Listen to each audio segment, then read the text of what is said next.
अस्सलाम वालेकुम नाजरीन। मेरे साथ हैं इरफान खान साहब।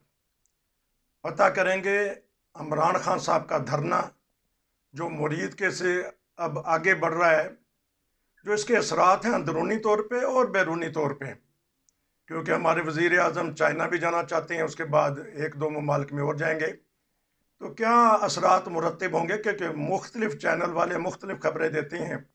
जी अस्सलाम वालेकुम वालेकुम सलाम। सर, आपका शुक्रिया। बताइएगा कि चलें, अंदरूनी तौर पे तो हम बात करते रहते हैं कि बैरूनी तौर पे क्या असरात मुरतब हो सकते हैं, खारजी तौर पे बताइएगा। देखें, जो भी जस्ट मुल्क के अंदर अनरेस्ट हो, जो मुल्क कानूनी तौर पे कमजोर हो, वो बैरूनी तौर पे भी उसको पोजीशन उसकी कमजोर हो जाती है ऑटोमेटिकली। जी ये दुनिया का दस्तूर है जो हम देख रहे हैं। अगर मुल्क के अंदर बदअमनी होगी और मुल्क के अंदर मैशत मजबूत नहीं होगी तो फिर बैरूनी तौर पर भी कोई मुल्क उसको नहीं पूछता। यही सूरत हाल जो है पाकिस्तान को एक अच्छे से दरपेश है। आपको पता है कि इमरान खान साहब के ज़माने के अंदर आप देख लें कि वो 3 साल के अंदर उन्होंने कितने यूरोपियन ममालिक का दौरा किया, जी या कितना एक यही बात जो थी वो 3 साल के अंदर दोहराई जाती रही कि जी जो बाइडेन साहब ने अमेरिकन सदर ने उनको फोन तक नहीं किया। ठीक। तो और यही हाल जो था यूरोपियन यूनियन का था। जहां तक जर्मनी का ताल्लुक है, मेरे जाती इल्म में है कि इमरान खान साहब की शदीद ख्वाहिश थी कि वो जर्मनी आए। जी एक दो दफा मामला करीब भी आए ठीक। कि भाई डेट फिक्स कर लेते रहे। इस हद तक मतलब मामला करीब आ गए थे कि डेट फिक्स करने की बातें शुरू हो गई थी। लेकिन फिर अंदरूनी तौर पे हम पाकिस्तान में कोई ना कोई ऐसा वाक़या हो जाता था, ऐसी कमजोरी ज़ाहिर हो जाती थी जिससे यूरोपीय यूनियन जो है वो इंटरेस्टेड नहीं थी। यूरोपीय यूनियन का कोई मुल्क भी इंटरेस्टेड नहीं था। हमने म्यूनिख के अंदर जो पाकिस्तानी कॉन्सुलेट खोल ली थी, उसकी इजाज़त दी जर्मन गवर्नमेंट ने। पाकिस्तान ने तैयारी भी कर ली, बिल्डिंग भी देख ली, और ये हुआ कि वज़ीर आज़म साहब आएंगे तो उसका इफ्तिताह करेंगे। और इस हद तक मतलब उम्मीद थी, लेकिन वो उनकी ख्वाहिश दिल में रह गई और वो जर्मनी ने उनको वेलकम नहीं किया और वो नहीं आ सके। ठीक। तो इसलिए यही सूरत हाल जो है हमारे खारजा मामले में एक कमजोरी चल रही है, और उसकी वजह यही है कि हमारा अंदरूनी तौर पे मामला जो है वो बहुत ही उलझे हुए हैं। जिसे कहते हैं ना, एक कई दफा बात आ चुकी है कि भाई एक भंवर से निकल के एक नवे भंवर में हम फंस जाते हैं। जहां तक पाकिस्तान की खारजा पॉलिसी का ताल्लुक है, देखें दो तीन चीजें हैं खारजा पॉलिसी में। जो ईरान जो मामला है, अमेरिका का, अफगानिस्तान का और कश्मीर का, जी इसमें तो क्लियर कट ये बात है कि भाई ये फौज इसकी पॉलिसी बनाती है, फौज ही की पॉलिसी को सिविल हुकूमत लेके चलती है। बाकी दुनिया से आप मामला तय करते रहे। जो खारजा पॉलिसी के आम सतून है, जर्मनी, ये जो 3 ममालिक मैंने गिनवाए हैं, इसमें फौजी की बात जो है हमें माननी पड़ती है। बाकी ईरान और जो सऊदी अरब का एक मामला है, उसके अंदर भी एक शिया सुन्नी फसाद की वजह से हम कभी उधर आगे बढ़ते हैं, कभी इधर आगे बढ़ते हैं। ठीक। ईरान हमारे साथ मुल्क लगता हुआ मुल्क है, हमसाया मुल्क है, उसको हम छोड़ भी नहीं सकते। 30% आबादी भी शिया है। तो इधर बढ़ते हैं आगे, उधर से दबाव आ जाता है, फिर इधर से पीछे हटना पड़ता है। पाइपलाइन हमने ईरान के साथ मुआहदा किया था, जरदारी साहब ने अपने सदारत के जमाने में। वो आज तक पाइपलाइन जो है ईरान बिछाएगा, और पाकिस्तान जो है पाकिस्तान के हिस्से में पाइपलाइन बिछाएगा, और गैस हम ईरान से लेंगे, तेल हम ईरान से लेंगे। लेकिन वो ईरान ने पाइपलाइन बिछा दी, हमने नहीं बिछाई। उसके ऊपर जुर्माना था, उस जुर्माने पर बात हुई, तो फिर ईरान ने ये ऑफर दी कि चले हम वो आपकी पाइपलाइन का खर्चा दे देते हैं, पाइपलाइन बिछा देते हैं आपको, अच्छा। तो आप हमारे से गैस जो है वो खरीदें जो आपने मुआहदा किया हुआ है। पाकिस्तान उस पर मान गया। ये वक्ती तौर पे जिसे कहते हैं वक्त टालने वाली बात है। वो साल डेढ़ साल में पाइपलाइन ही बिछ गई। उसके बाद फिर भी आज तक हमने वो गैस नहीं ली, और पाकिस्तान ने जुर्माना भी नहीं दिया, जिसकी वजह से ईरान और पाकिस्तान के ताल्लुकात जो है वो भी खराब चले आ रहे हैं।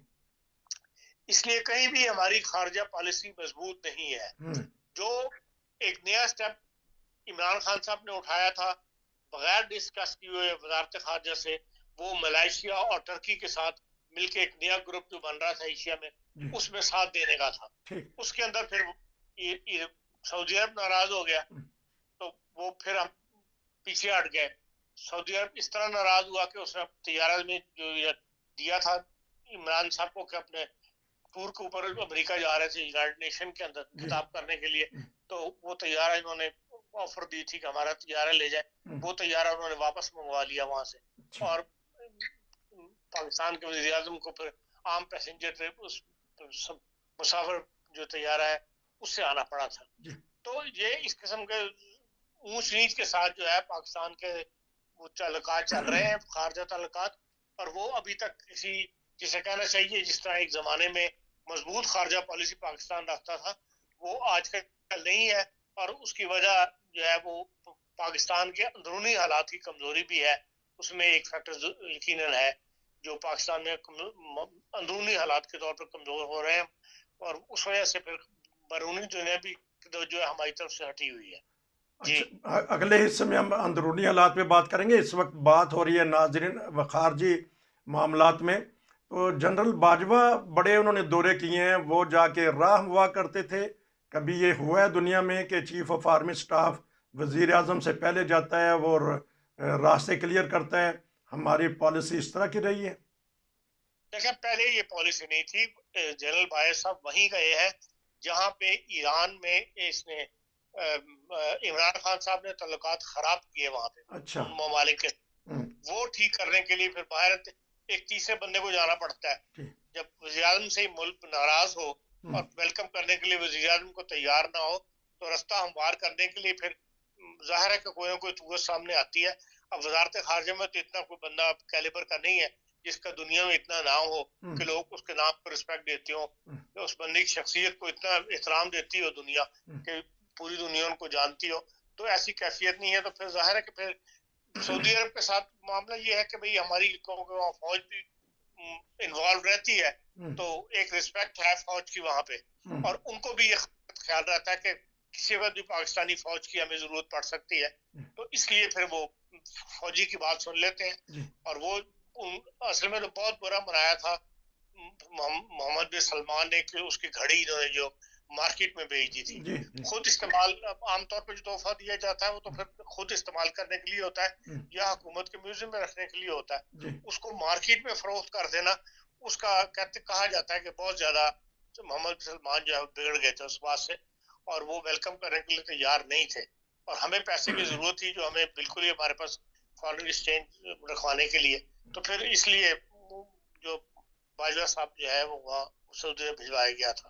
سعودی باجوہ صاحب کو وہیں بھجوایا گیا ہے جہاں پہ پاکستان کے ایک خاص قسم کے تعلقات ہیں, اور وہ تحریک انصاف کی حکومت کے دوران ان تعلقات میں جو گڑبڑ پیدا ہو گئی تھی ان کو درست کرنے کے لیے ایک راستہ ہموار کرنے کے لیے بھیجا گیا تھا. یہ عام طور پہ دنیا میں تو مغربی دنیا میں تو ایسا نہیں ہوتا, لیکن باہر کمزور ممالک میں یہ ایک کہنا چاہیے کہ بھئی یہ عمل دہرایا جاتا ہے. تو ڈنڈے کے زور پہ گئے ہیں یا ریکویسٹ کی گئی ہے وزیر اعظم جو عمران خان تھے ان کے اوپر؟ تو جس طرح آپ نے کہا کہ انہوں نے پھر بگاڑ لی جو ان سے جو بھی فوج کا سربراہ ہو وہ حکومت کا حصہ ہی ہوتا ہے ایک قسم کا. تو بہرحال ریکویسٹ کی ہوگی حکومت ہے تبھی وہ گئے, اپنے آپ تو نہیں چلے گئے. تو روس کے ساتھ جو معاملات ہیں اس میں لوگوں میں بے چینی پائی جاتی ہے کہ لگتا ہے وزیر اعظم اور ہمارے چیف آف آرمی سٹاف ایک پیج پہ نہیں تھے. بعد میں کہتے تو ہیں کہ میں اجازت لے کے گیا تھا, پوچھ کے گیا تھا, مشورہ کر کے گیا تھا. اس بارے میں بتائیے گا روسی بلاک کے بارے میں. دیکھیں جو عام طور پہ ہم اخباروں پڑھتے ہیں یا جو تبصرے سنتے ہیں ان سے یہی بات سامنے آتی ہے کہ امریکہ کی پاکستانی فوج کا جو رجحان ہے وہ ہمیشہ امریکن پالیسی کی طرف رہا ہے, امریکن فوج کی طرف رہا ہے. کلوز ریلیشن شپ رہی ہے ہمیشہ آرمی کے. ہمارے جتنے بھی جرنیلس بنتے ہیں وہ جو کورسز کرنے کے لیے جاتے ہیں وار کورسز وغیرہ وہ سارے امریکہ میں کرنے جاتے ہیں, وہ رشیا میں نہیں جاتا. اس لیے امریکہ جو اور ہماری پاکستان آرمی کے درمیان ایک خاص روابط ہے جو کہ رشیا کے ساتھ نہیں ہے. ایک واجبی سے جسے کہنا چاہیے اوپر کے تعلقات جو ہوتے ہیں وہ تو قائم رہتے ہیں حکومتوں کے درمیان, لیکن کوئی گہرے تعلقات کبھی بھی پاک فوج اور روس کے درمیان نہیں رہے. ہم اسلحہ بھی زیادہ تر امریکن استعمال کرتے ہیں, امریکہ سے خریدتے ہیں. تو اس لیے اب اگر روس کے ساتھ سول حکومت جب بڑھتی ہے تو وہ فوج کو عام طور پر کنسیڈر کر کے بڑھتی ہے, پوچھ کے آگے بڑھتی ہے کتنا آگے بڑھنا ہے. تو بہرحال وہ حکومت اور बड़ी ताकतों के दरमियान जब भी ताल्लुकात हों, पाकिस्तान कायम करे तो उसमें फौज और सिविल हुकूमत को एक पेज पर होना चाहिए और आपस में डिस्कस कर लेना चाहिए। इसमें कोई हर्ज नहीं, मुल्क की बेहतरी इसी में है। लेकिन यह है कि इमरान साहब ने भी कुछ इस मामले में तेजी दिखाई और जिससे कुछ फौज नाराज हुई थी, जो कहा जाता है। फौज तो नाराज हुई थी, एक सवाल है, क्योंकि इसके बगैर मुकम्मल नहीं होता प्रोग्राम। वो खारजी मामलात में है इंडिया के साथ, हमारा हमसाया मुल्क है, सड़क भी मिलती है। बताइएगा कि जो फौजी हुक्मरान हैं वो तो दौरा कर लेते हैं, तो लेकिन हमारे सिविल जो प्राइम मिनिस्टर हैं वो डरते हैं फौज से कि हमने दौरा नहीं करना। हालांकि ज़ियाउल हक साहब भी गए, मुशर्रफ साहब भी गए। तो इंडिया के साथ हमारे ताल्लुकात खारजी मामलात में क्यों दुरुस्त नहीं हुई, कश्मीर को अगर साइड पे रख दिया जाए तो? देखें जी, तबसरा निगार यही कहते हैं कि इसके अंदर फौज रुकावट है। ठीक। इसलिए कि जब वाजपेयी साहब आए थे जी। उस वक्त भी वाघा के जरिए तो वो फौज का नुमाइंदा वहां नहीं गया था ठीक। उनको सलूट करने के लिए। ठीक। और उसके बाद फिर आपको पता है कारगिल वाले वाकयात हो गए जी। और फौज ने पसंद नहीं किया था। जी। इसी तरह मोदी साहब आए सिविल हुकूमत से मिलने के लिए, कोई प्राइवेट दौरा था जी। चंद घंटे का, लेकिन उसको भी फौज ने जो है वो कहा ही जाता है कि माफ नहीं किया अच्छा। नवाज शरीफ को, ठीक। और उसकी भी हुकूमत छुट्टी कर दी। ठीक। बहरहाल ये हमारी एक इंटरनल फौज की पॉलिसी है। वो क्यों कश्मीर के मामले में सिविल की बात नहीं मानते या सिविल को वो नहीं कर रहे जो वो चाहते हैं। आपको पता है इमरान खान साहब ने भी जब आए थे शुरू में बड़ी तिजारत की बात की थी कि हम भारत से तिजारत खोलेंगे और तिजारत शुरू करेंगे, लेकिन बाद में वो अपने बयान से पीछे हट गए और वो तिजारत शुरू नहीं हो सकी।